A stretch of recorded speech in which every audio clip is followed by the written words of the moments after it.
You can seriously never trust a conservative influencer. These MAGA celebrities are some of the most hypocritical, brain broken monsters on the planet. And case in point, right here, the Students for Trump co founder has been arrested for domestic violence charges after he allegedly yelled some pretty insane stuff to a woman that he has been seeing for the past few months. His name is Ryan Fournier, and he's the co founder and chairman of the group Students for Trump. So, a really great role model for all those young men and women out there trying to get into conservative politics. Just look at this goober right here. This guy right here this is also not the first time that he's been in trouble with the law, but we'll get to that a little bit later. So this all happened on Tuesday morning, early, in the morning there, after he was arrested in Washington, D.C., after he allegedly attacked a woman, and according to documents obtained by a defector. The Metropolitan Police Department has then charged him with simple assault and attempted threats to do bodily harm. Just, again, what a stand-up civilian guy. This is kind of the kind of guy that the Republican Party needs to, really push out there for young men, because that's just seems to be the way, right? So according to the affidavit, the incident occurred late Monday night, Tuesday morning at this apartments in City Center, and the unnamed victim was a woman who said that she had been dating Fournier for a couple of months and that she was in town to visit him. In the victim's statement, she told police that she tried to rouse an intoxicated Fournier who had passed out on the floor. This guy's a Casanova right here, really, showing his party, getting his party animal, getting his wacky side out there, where he just collapses on a floor due to intoxication. I guess, we've all been there. So, can't blame Fournier too much. But when you're a Republican operative for the State Department, you'd think that, you'd have a little bit more class than that. But when he woke up, he allegedly started swinging his fists, and those did make contact multiple times. I can't really go into all of the details here. You can literally read them. They're on the screen. Please do. I encourage you to do so. And the link to this article will be in the description of the video down below.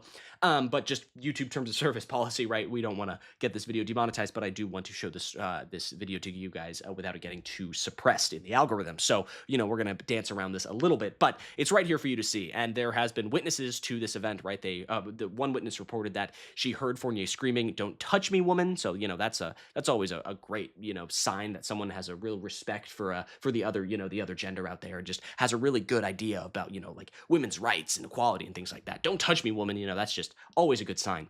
And then he threatened her with a lamp. He apparently had a knife near him. He was swinging a vacuum around.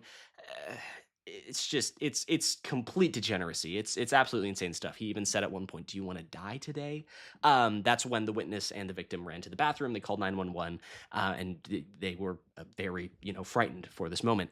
And then they arrived, and he was arrested there. There was also a second witness that has, corroborated this story right here. So nice, real nice. And then according to the circuit, Fournier appeared at an arraignment on Tuesday and pleaded not guilty. Okay, sure. And he's going to be in a hearing on July 7th.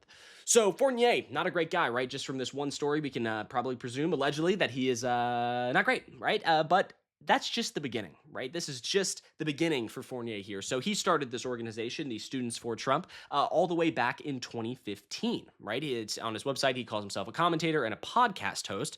So in 2015, he started the group, aimed to grow the youth vote for Donald Trump, because again, this guy is just perfect for the youth vote right there. And all the way back in 2015, he is a Trump day oneer. This guy is a ride or die for Donald Trump. And back in 2020, he got connected with Charlie Kirk, whose Turning Point USA organization, also very similar to the Students for Trump organization, trying to get young people involved in conservative politics. So Kirk briefly chaired the movement with a goal of setting 1 million new voters. However, in 2023, the Students for Trump organization split from TPUSA. These days, its social media accounts primarily post news attacking Democrats and the left with what is described as anti-woke perspectives. Awesome. Real awesome stuff. This past September, Fournier doxed and falsely accused a Wisconsin elementary school principal of celebrating Kirk's death, leading to her and the school getting hundreds of threats and harassing messages. He then gave what is called a half-assed apology. The superintendent says the district received hundreds of angry phone calls, some even threatening her life. Nice. Really, really great work from Fournier here. He just seems like a stand-up guy, someone that the Republican Party should definitely have on their docket, someone that they should be pushing out there for the youth vote for sure. So Fournier is one of the co-founders of Students for Trump. However, the other co-founder, John Lambert, is not much cleaner. He was not in the game long. According to this reporting, in 2019, he pleaded guilty to charges of wire fraud, and in 2021, he was sentenced to 13 months in prison. And this story is nuts. Lambert allegedly used an alias on the internet to present himself as an attorney. Actually, sentenced him. So I don't even know if I need to say allegedly, but we're going to say allegedly anyway. He used an alias on the internet to prevent himself as an attorney, bilking at least 6 individuals and corporations out of thousands of dollars. And apparently Fournier was a co-conspirator, but he cooperated to avoid prosecution. And the lawyer said that Lambert had been inspired by the television show Suits. This guy is nuts. This guy's gnarly. He watched Suits and he was like, you know what? Actually, we're going to scam a bunch of people. That's like watching Better Call Saul to try to get the moral justification for being a lawyer, or like Breaking Bad because you want to start a business, right? I mean, this is nuts. Oh my God, he watched Suits and he was like, you know what? We're gonna scam people online as lawyers. This is nuts. However, this is also not even the end of it for Fournier, because this is not the first time that he has gotten in trouble for domestic violence. Back in 2023, he was arrested for the same charges in North Carolina after he allegedly hit his then girlfriend with a pistol. He was charged then with multiple things, but those charges were dropped that December. He was also charged with driving under the influence in North Carolina in 2021, but his lawyers got most of those charges dismissed. However, public records show that he got a similar DWI charge in 2024, for which he was convicted on in February of 2026, and he has received 12 months of probation. So actually, he was probably on probation right now when this whole event occurred. So awesome. But Fournier doesn't seem to have learned his lesson, because literally hours after his arrest, he was back on Twitter posting his diehard, deep-throated support for Donald Trump, saying, I should never pull back. And then also saying, arrest and deport, let our officers have the power that they need to get rid of these degenerates from our country.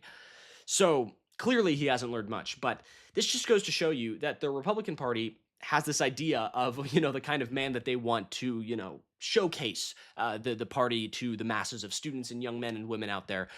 And it's just nuts, right? This guy is a co-founder of an organization. His main demographics is students, and this is the kind of role model that is around children, that is around students, that is peddling these insane worldviews, right? It's already enough, right? It's already enough that we have Sneeko and Andrew Tate and Asmongold and Nick Fuentes and Clavicular already, infecting these parasites, infecting the minds of young men. But now we have to deal with this troglodyte too. It's not enough, right? It's never enough for these guys.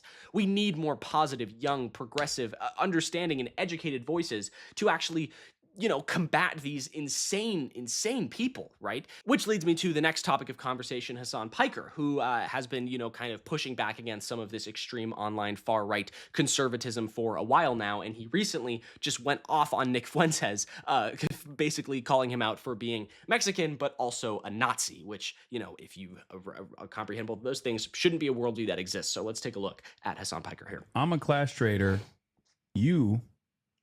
You're Mexican and a neo-Nazi at the same time. You don't live in that same universe. Your grand design for society does not have a place for you. Okay? Both gay and Mexican and a neo-Nazi, one of these things doesn't work with the other two.